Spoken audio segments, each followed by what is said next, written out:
নমস্কার বন্ধুরা, প্রদীপ এক্সপ্লেন চ্যানেলে সবাইকে স্বাগত জানাই।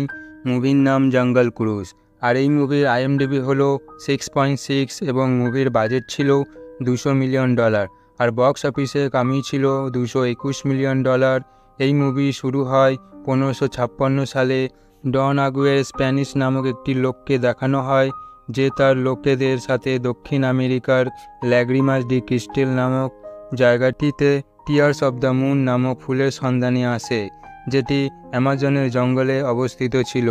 যে ফুল মানুষের যে কোনো চিকিৎসা করতে পারবে, যে কোনো আঘাতও সহজে ঠিক করে দিতে পারবে, আর যে কোনো ধরনের অভিশাপ থেকে মুক্তি দিতে পারবে। এই ফুলের সন্ধানে ডন আগুয়ের আগে অনেক ব্যক্তি এসেছিল, কিন্তু বনের গাছেরা তাদের আটকে দিয়েছিল সেই ফুলের গাছ খুঁজতে গিয়ে। আর ডন আগুয়ের লোকেরা সেম ওদের মতো খোঁজার চেষ্টা করলে সেই গাছেরা তাদের মেরে দিতে চায়, কিন্তু সেখানে পুকা মিচুনার উপজাতিরা সেই অসুস্থ ব্যক্তিদের নিয়ে যায় তাদের গ্রামে এবং টিয়ার্স অব দ্য মুন নামক গাছের ফুল দিয়ে তাদের সুস্থ করে তোলে। এবং আগুয়ের লোকেরা তাদের লিডারের কাছে চাবিটি চায়, যেটি দিয়ে তারা সুস্থ হয়েছিল, যেটা দিতে উপজাতিরা না করে দেয়। এতে আগুয়ের লোকেরা তাদের ওপর আক্রমণ করে, তাদের হত্যা করে। এতে তারা চুপ থাকে না। তাদের উপজাতির লিডার তাদেরকে অভিশাপ দেয় তারা যাতে এই বন ছেড়ে না কোনোদিন যেতে পারে, আর যাওয়ার চেষ্টা করলে বন আবার তাদের নদীর সামনে টেনে নিয়ে আসবে।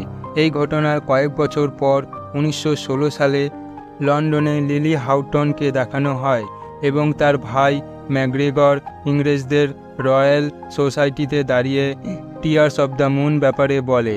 ম্যাকগ্রেগর বলে, ওই গাছের ফুলে মানুষের যে কোনো রোগ ঠিক করা যাবে এবং ব্রিটিশ যুদ্ধেও আমরা এটা ব্যবহার করতে পারবো। কিন্তু ব্রিটিশ সরকার তার কোনো কথায় বিশ্বাস করেনি, কোনো ফল বা চাবি জাতীয় জিনিসে। তারা মনে করে টিয়ার্স অব দ্য মুন শুধু একটা গল্প, আর কিছুই না। ম্যাকগ্রেগর তাদের বিশ্বাস করানোর অফুরন্ত চেষ্টা করলেও তারা মানেনি এবং সে এটাও বলে মানুষের যে কোনো রোগের চিকিৎসাও করা যাবে, কিন্তু তার কথায় কোনো বিশ্বাস করেনি। এদিকে doctor lily tears of the moon গাছের ব্যাপারে সে শুনেছিল তার বাবার কাছ থেকে। চন্দ্রবৃক্ষের গল্প সত্যি মনে করতেন এবং সে জানতো গাছের ফুলে কয়েকশো লোকের জীবন বাঁচানো যাবে, দুনিয়াকে পাল্টানো যাবে। তাই সেটাকে চুরি করবে বলে সিদ্ধান্ত নেয়। কিন্তু সেখানে প্রিন্স জোয়াকিম তাদেরকে ভালো মানের দাম দিয়ে সেটাকে কিনে নিতে চেয়েছিল, কিন্তু সেটা আর হয়ে ওঠেনি। তারপর তারা বেরিয়ে পড়ে টিয়ার্স অব দ্য মুন গাছের ফুলের খোঁজে, তাদের সেই তীরের মাথা মানে চাবিটি নিয়ে ব্রাজিলের অ্যামাজনের জঙ্গলে। আর তাদের গাইড করার জন্য তারা ভাড়া করে ফ্র্যাঙ্ক উলফে। ফ্র্যাঙ্ক হলো বোর্ডের ক্যাপ্টেন, যে কিনা সমস্ত ট্যুরিস্টদের নিয়ে অ্যামাজন জঙ্গলে ভ্রমণ করাতো এবং জঙ্গল ক্রুজে এন্টারটেনমেন্ট করিয়ে পয়সা নিত এবং মাঝে মধ্যে ভয় দেখাতো। ফ্র্যাঙ্ক বলে লিলিকে, নদীর যে কোনো জায়গায় চলে যাও, কিন্তু ভুল করেও যাওয়ার চেষ্টা করো না ল্যাগ্রিমাস ডি ক্রিস্টেল নামক জায়গায়, কারণ ওই জায়গায় আজ অবধি কেউ যেতে পারেনি, তাই ওখানে যাওয়ার জেদ করো না। ফ্র্যাঙ্ককে যখন অনেক টাকা লোভ দেখায় তখন সে যাওয়ার জন্য রাজি হয়ে যায় এবং সেখানে আরেকজন ব্যক্তি এসে উপস্থিত হয়। তার নাম ছিল মিস্টার নীলু। ডক্টর লিলি যাকে নীলু ভাবছিল সেটা আসল নীলুর সামনে এসে ফ্র্যাঙ্ক মিথ্যা প্রমাণিত হয়। এতে লিলি ভীষণ রেগে যায়। যখন ফ্র্যাঙ্ক তার গলায় চাবিটা দেখে এবং সে বুঝতে পারে এবং তাকে হাফ দামে নিয়ে যাওয়ার জন্য রাজি করিয়ে তার নিজস্ব বোর্ডে করে নিয়ে যায়, কিন্তু সেখানে প্রিন্স জোয়াকিমও এসে পৌঁছায় তার সাবমারিন নিয়ে এবং তাদের ওপর হামলা করে, কারণ যেহেতু তারও ওই চাবিটির ব্যাপারে জানা ছিল তাই সেটা নেওয়ার জন্য হামলা করে। কিন্তু ফ্র্যাঙ্ক সাহস দেখিয়ে এবং তাদের বোকা বানিয়ে তার বুদ্ধির জোরে ফ্র্যাঙ্ক ও লিলি ও তার ভাই সেখান থেকে বনের দিকে এগোতে থাকে এবং সামনে দুটো রাস্তা দেখা যায়। ফ্র্যাঙ্ক তাদের বাদিক দিয়ে নিয়ে যেতে চায়, কিন্তু লিলি বলে ডান দিক দিয়ে গেলে 2 দিন আগে পৌঁছাবো আর তাড়াতাড়িও যেতে পারবো। ফ্র্যাঙ্ক বলে ওই রাস্তায় গেলে জলের স্রোত অনেক বেশি থাকবে, এতে আমাদের জীবনের ঝুঁকিও অনেক বেশি। লিলি বলে এর জন্য আমি তোমাকে অনেক টাকা দিয়েছি, তো আমরা ওই রাস্তা দিয়ে যাব। তার কোনো কথাই শোনে না এবং ফ্র্যাঙ্ক তাদের ওই রাস্তা দিয়েই নিয়ে যায়, মানে ডান দিক দিয়ে নিয়ে যায়। আর এদিকে জোয়াকিম এত তাড়াতাড়ি হেরে যাওয়ার লোক নয়। সে ভাবছিল কিভাবে ডক্টর লিলিকে ধরবে এবং তার কাছ থেকে চাবিটা নেবে, এবং জোয়াকিম বুঝতেও পারছিল না তারা কোন পথ দিয়ে গেছে। তাই তাদের ধরার জন্য ডন আগুয়েদের যেখানে অভিশাপ দিয়ে পাথর বানিয়ে রেখেছিল সেই জায়গায় যায়। আসলে তাদের বানিয়েছিল পুকামিচুনা দলের নেতা। তাকে হত্যা করার কারণে এবং তাদের কাজ দিয়ে চাবি নেওয়ার অপরাধের জন্য তারা এই নদী ছেড়ে কোথাও যেতে পারবে না, আর যাওয়ার চেষ্টা করলে বোন তাদের আবার টেনে নিয়ে আসবে নদীর ধারে। জোয়াকিমরা বড় একটা গর্তের সামনে চলে আসে যেখানে তাদের অভিশাপ করে রাখা হয়েছিল ডন আগুয়েদের। তাদের উপর 2 ড্রপ জল দেওয়ার পর তারা একটু জ্যান্ত হয়ে ওঠে। জোয়াকিম বলে, তুমি যদি আমাকে চাবিটি এনে দিতে পারো তাহলে আমি তোমাদের সবাইকে অভিশাপ থেকে মুক্তি দিতে পারবো, আর আমিও অনেক শক্তিশালী হয়ে উঠতে পারবো। এবং তাদের শর্তে রাজি হয়ে যাওয়ার পর জোয়াকিম তাদেরকে গ্রানাইট ফাটিয়ে নদীর জল তাদের স্থান অবধি নিয়ে গিয়ে তাদের আবার জ্যান্ত করে তোলে, যাতে তারা চাবিটির খোঁজ করে আনতে পারে এবং তারা অভিশাপ থেকে মুক্তি পেতে পারে। এবং ফ্র্যাঙ্করা সেই জলের স্রোতের সামনে চলে আসে যে পথ দিয়ে যাবার জন্য ডক্টর লিলি তাকে বলেছিল যাওয়ার জন্য, এবং সেই পথে যাওয়ার পর তাদের অসুস্থ হয়ে পড়তে হয় কারণ জলের স্রোত প্রচণ্ড বেশি ছিল আর জলের ঢেউয়ে তারা এক জায়গায় দাঁড়াতে পারছিল না, যার কারণে তাদের শরীর ভীষণ অসুস্থ হয়ে পড়েছিল। এরপর লিলি তার বোর্ডের নিচের গুপ্ত জায়গায় চলে আসে ফ্র্যাঙ্কের, যেখানে সে দেখতে পায় টিয়ার্স অব দ্য মুন পৌঁছানো তীরের মাথা ছবিটি, যেটা ফ্র্যাঙ্কও খোঁজার চেষ্টা করছিল। তারপর সেখানে ফ্র্যাঙ্ক চলে আসে এবং লিলি বলে, তুমি তো অনেক বড় মিথ্যেবাদী, তুমি খালি মিথ্যে বলে টিয়ার্স অব দ্য মুনের খোঁজ তুমিও করছো, তুমিও সেই জায়গায় পৌঁছাতে চাও। তখন ফ্র্যাঙ্ক বলে, আমি ও জায়গার খোঁজ করা অনেক আগেই বন্ধ করে দিয়েছি, এবং লিলিকে তার সমস্ত ম্যাপ দেখায়। আর ফ্র্যাঙ্ক বলে, আমি সেই জায়গার সমস্ত গ্রাম সমস্ত জায়গা খুঁজে দেখেছি কিন্তু কিছুই পাওয়া যায়নি। তখন তাকে লিলি তার গলার চাবিটা দেখায় এবং তার কিছুক্ষণ পর তাদের উপর হামলা করে জঙ্গলি গোষ্ঠীর লোকেরা এবং তাদের জায়গায় নিয়ে যায়, তাদের বেঁধে, এবং ফ্র্যাঙ্ক তাদের ভাষায় কথা বলে। জঙ্গলি লোকেরা বলে, আমি তোমাদের যেতে দিতে পারি কিন্তু আমাকে ওই চাবিটি দিতে হবে।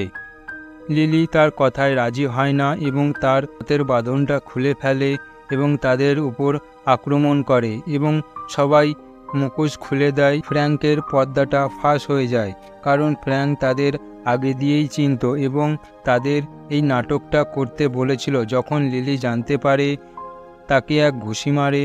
তারপর সেই জঙ্গলি গোষ্ঠীর লিডার তার গলার চাবি চিহ্ন দেখে পড়ার চেষ্টা করে, কিন্তু বিনিময় তার কাছে কিছু উপহার চায়। কে তার মাথার টুপিটা দিয়ে দেয়। সে বলে, চাবিটির মধ্যে বলা ছিল টিয়ার্স অব দ্য মুন, যেটার মাধ্যমে মানুষের রোগ খুব তাড়াতাড়ি সেরে উঠবে। আরও বলা ছিল, যখন অমাবস্যা চাঁদের আলো সেই স্থানে পড়বে এবং সেই স্থানের গাছটি, সেই গাছ আবার জ্যান্ত হবে এবং তাতে ফুল ফুটবে।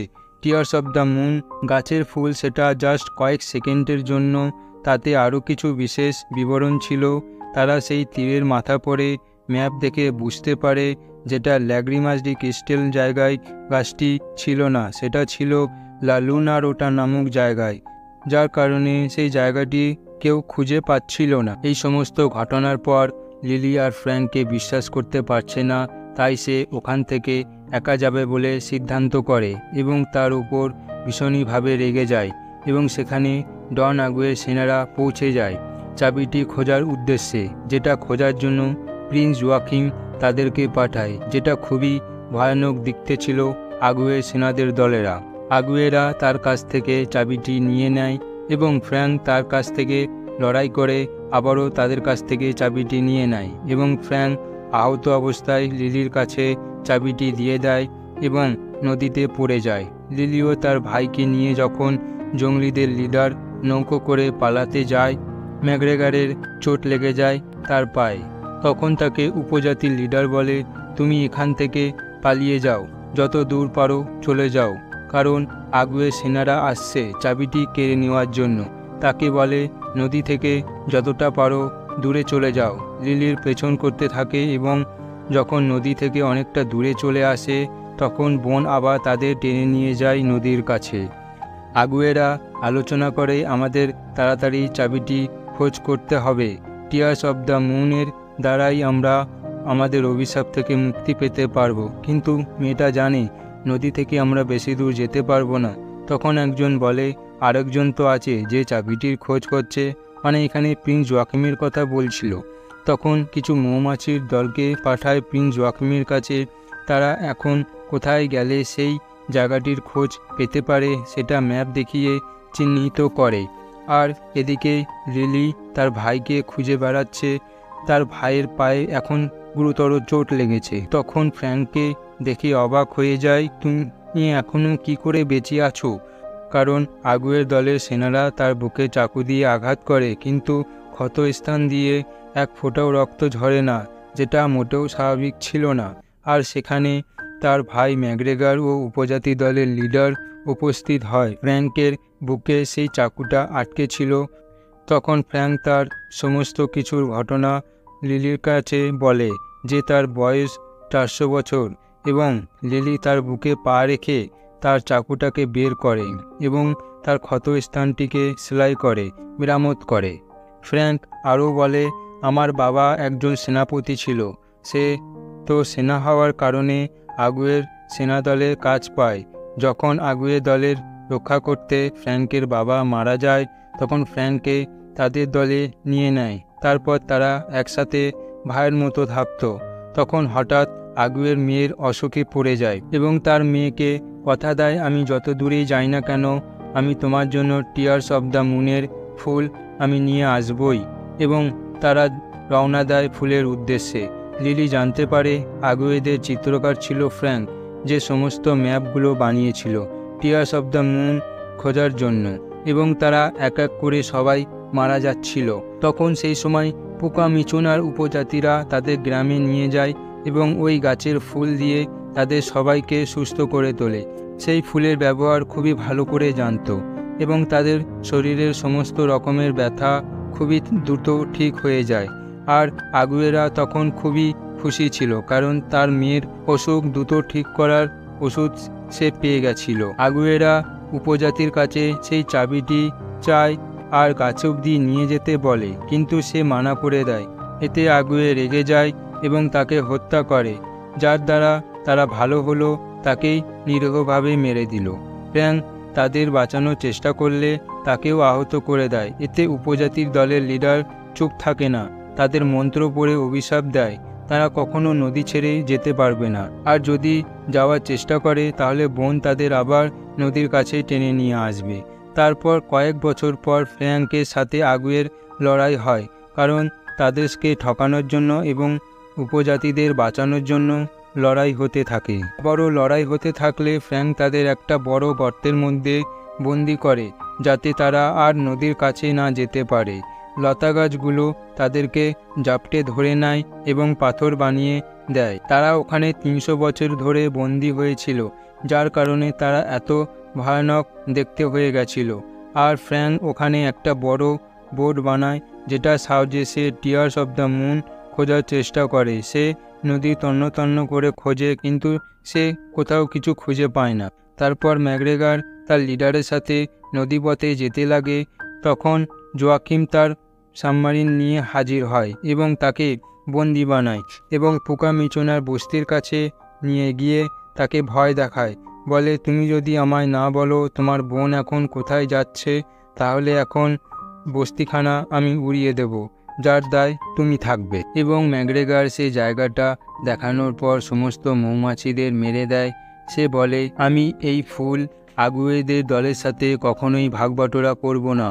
এবং লিলি আর ফ্র্যাঙ্ক যখন তারা টিয়ার্স অব দ্য মুন খোঁজার উদ্দেশ্যে যাচ্ছিল, তখন লিলি বলে, তুমি ওই ফুল পেলে কি করবে? ফ্র্যাঙ্ক বলে, প্রথমে অভিশাপ থেকে মুক্তি পেতে চাইব, তারপর জীবন আর মুক্তির মধ্যে মুক্তিটাকেই বেছে নিতে চাইব। এতে লিলি একটু খারাপ লাগে, কারণ লিলির ভালো লাগতে শুরু করে এবং তারা অবশেষে লা লুনা রোটা নামক জায়গায় পৌঁছে যায়, যে টিয়ার্স অব দ্য মুন গাছটি অবস্থিত ছিল। এবং তারা বুঝতে পারে না কোন দিকে উপরে যাবে নাকি নিচে। তখন ফ্র্যাঙ্ক জলের নিচে যায় এবং সেখানে একটা বন্ধ মন্দিরের দরজা দেখতে পায়, যেটা লিভার টানাতে খুলবে। সেখানে ফ্র্যাঙ্ক যেতে পারবে না কারণ জায়গাটা একটু ছোট। সে লিলিকেও যেতে বলে, কিন্তু লিলি রাজি হয় না কারণ সে সাঁতার জানত না। অবশেষে তাকে মানায় এবং তারা জলের নিচে যায়। যেহেতু সেটা একটু গভীরে ছিল, তাকে বলে ভিতরে যাবে, লিভারটাকে টানবে আর দরজাটা খুলে যাবে। কিন্তু সে ভিতরে প্রবেশ করাতে তার পায়ে লেগে একটা পাথর ডেবে যায়। এতে প্রবেশ দুয়ারটা বন্ধ হয়ে যায় এবং তাকে মুখের সাহায্যে অক্সিজেন দেয়, যাতে কিছুক্ষণ দম আটকে রাখতে পারে আর যাতে লিভারটিকে নিচে দিকে টানতে পারে। জলটা নিচে নেমে যায়। তারা দেখতে পায় কত সুন্দর একটা দৃশ্য। আর সেই জায়গায় প্রিন্স জোয়াকিম এসে পৌঁছায় ম্যাকগ্রেগর দেখানোর নির্দেশিকায় এবং তার ভাইকে দেখিয়ে ভয় দেখায় এবং একটি মৌমাছি তাদের সাবমেরিনের মুখ খোলাতে আহত অবস্থায় উড়ে যায় আগুয়েদের দলের কাছে এবং তাদের বন্দুকের ভয় দেখায়। তার কাছ থেকে চাবিটি নিয়ে নেয়, তাদেরকে সেই গাছ অবধি নিয়ে যেতে বলে এবং সেখানে আসার পর লিলিও ফ্র্যাঙ্ককে বলে, এই চাবিটির সাহায্যে গাছটিকে জীবিত করে তোলো এবং ফুলটিকে আমাকে তাড়াতাড়ি দাও। ফ্র্যাঙ্ক বলে, গাছ জীবিত হলে আমায় একটা ফুল দিতে হবে। এই গাছের ব্যাপারে আমি একমাত্র সব জানি, যার মাধ্যমে আমি গাছটিকে জীবিত করতে পারবো। এবং লিলিও একটা ফুল চায়। তখন জোয়াকিম বলে, ফুল আমি একটাই দেব, এবার ডিসাইড করো তোমরা কে নেবে। তখন বলে ফ্র্যাঙ্ক, আমাকে মেরে তাহলে ফুলটিকে নিতে হবে। এবং লিলি তার চালাকি বুঝতে পারে এবং রাজি হয় এবং তারা নিজেদের মধ্যে কথা বলে বুঝতে পারে চাবিটি কোন জায়গায় বসালে গাছটি জীবিত হবে। সেই জায়গায় বসিয়ে আলোর পড়াতে গাছের ফুলগুলো ফুটে ওঠে। আর সেই সময় লিলি তাদের বন্দুক দিয়ে ফ্র্যাঙ্ককে গুলি করে দেয় এবং সে নিচে পড়ে যায় এবং পরেক্ষণ আবার উঠে আসে তাদের বুদ্ধু বানিয়ে এবং তাদের মেরে বোটটিকে আবার তার জিম্মায় করে নেয়।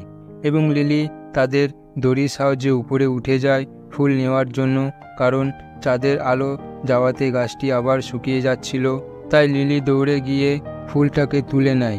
লিলি একটা শুকনো ডালে ঝুলতে থাকে। তখন তার বিপদের সুযোগ নিয়ে জোয়াকিম তার কাছ থেকে ফুলটি চায়, কিন্তু লিলিও ফুলটা দিতে চায় না। লিলি তাকে ফুল দেবার বাহানা করে ফুলটাকে নিচে ফেলে দেয় আর তার হাত ধরে উপরে উঠে যায়। ফুলটাকে ফ্র্যাঙ্ক ধরে নেয়। সেই সময় ফ্র্যাঙ্ক পড়েই যাচ্ছিল যদি না তার পোষা চিতা প্রক্সিমাটাকে টেনে ধরত। আর তারপর সেখানে আগুয়ের দলেরা চলে আসে এবং জোয়াকিমকে শাস্তি দেয়, যেহেতু তাদের সাথে গদ্দারি করেছিল সেই কারণে। তারপর ফ্র্যাঙ্কের কাছ থেকে সেই ফুলটি নেওয়ার জন্য তার কাছে আসে। তখন ফ্র্যাঙ্ক ম্যাকগ্রেগরকে বোট থেকে নামিয়ে দেয় আর প্রক্সিমাকেও। আর আগুয়ের ফ্র্যাঙ্কের সাথে লড়াই করে ফুলটি নেওয়ার জন্য। ওখানে জোয়াকিম চলে আসে তাদের মারার জন্য, কিন্তু লিলির ভাইয়ের সাথে লড়াই করতে গিয়ে তার মাথায় বড় পাথর পড়ে, সে ওখানেই মারা যায় এবং বোটটি ধাক্কা লেগে সেখান থেকে সমস্ত জল বেরিয়ে যায়। তারপর সেই মন্দির থেকে সমস্ত জায়গা শুকনো হয়ে যায় এবং অভিশাপের দরুন তারা আবার সেই জায়গায় পাথর হয়ে পড়ে। আর তার ভাই তাকে জানায়, তুমি তার তুলনায় দুনিয়া থেকে অনেক বেশি আপন। এবং ফুলটি তার ভাইয়ের কাছে দিয়ে গিয়েছিল এবং সে ফুলটিকে তার মুখে ছুঁয়ে দেয় এবং সে অভিশাপ থেকে মুক্তি পায় এবং সে মানুষ হয়ে যায় এবং চাঁদের শেষ আলোতে একটি ফুল ফোটে এবং লিলি সেটি তার বৈজ্ঞানিক গবেষণা কাজের জন্য নিয়ে যায়। সেখান থেকে তারা লন্ডনে চলে আসে। ফ্র্যাঙ্ককে সমস্ত কিছু ঘুরে দেখাবে বলে সে আগেই বলেছিল এবং লিলি কেমব্রিজ বিশ্ববিদ্যালয়ের পূর্ণ অধ্যাপক হন এবং লিলির ভাই রয়্যাল সোসাইটিতে দাঁড়িয়ে বলে অ্যামাজন জঙ্গলে যাওয়ার সমস্ত বিবরণ সেখানে করে, কিন্তু সে ওখানকার মেম্বার্স হবে না বলে আমন্ত্রণ প্রত্যাখ্যান করে চলে আসে। আর এদিকে লিলি ফ্র্যাঙ্ককে গাড়ি চালানো শেখায় ও সমস্ত জায়গা ঘুরে দেখায়। আর এর সাথে মুভির গল্পটা এখানে শেষ হয়ে যায়। তো বন্ধুরা, যদি গল্পটা আপনাদের ভালো লেগে থাকে অবশ্যই চ্যানেলটিকে সাবস্ক্রাইব করে ভিডিওটিকে লাইক করে শেয়ার করে অবশ্যই পাশে থাকুন। ধন্যবাদ।